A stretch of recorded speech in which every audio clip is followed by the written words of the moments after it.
सब्र या फिर कहें धैर्य किसी व्यक्ति की कमजोरी नहीं बल्कि उसकी अंदरूनी ताकत होती है जो अक्सर मजबूत लोगों में पाई जाती है। थोड़ा सा धैर्य ढेर सारी बुद्धि से भी अधिक मूल्यवान होता है।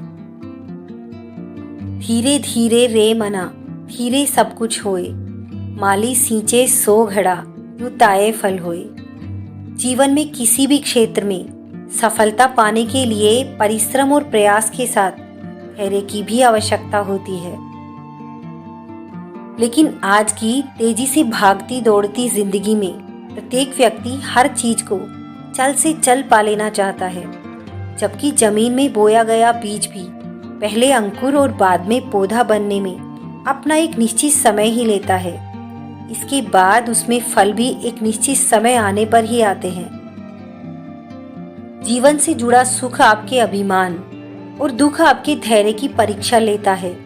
किसी भी इंसान का जीवन तभी सफल माना जाता है जब वो इन दोनों ही परीक्षाओं में सफल होता है।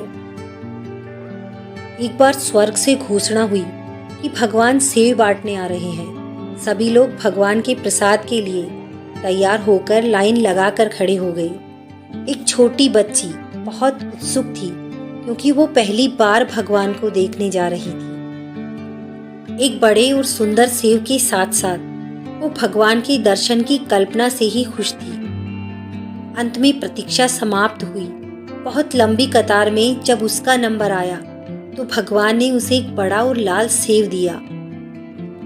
लेकिन जैसे ही उस सेव लेकर लाइन से निकली, उसका सेव हाथ से छूटकर कीचड़ में गिर गया। बच्ची उदास हो गई। अब उसे दोबारा से लाइन में लगना पड़ेगा।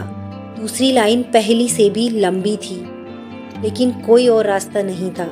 सबको ईमानदारी से अपनी अपनी बारी से सेब लेकर जा रहे थे। अंत में वो बच्ची फिर से लाइन में लगी और अपनी बारी की प्रतीक्षा करने लगी। आधी कतार को सेब मिलने के बाद सेब खत्म होने लगे।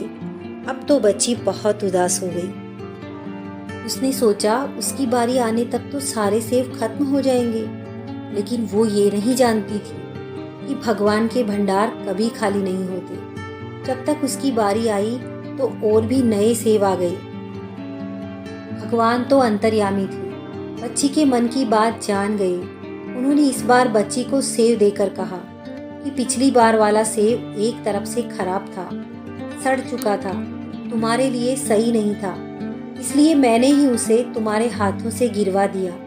दूसरी तरफ लंबी कतार में तुम्हें इसलिए लगाया क्योंकि नए सेब अभी पेड़ों पर थे, उनके आने में समय बाकी था, इसलिए तुम्हें प्रतीक्षा करनी पड़ी। ये सेब अधिक लाल और सुंदर है और तुम्हारे लिए उपयुक्त है।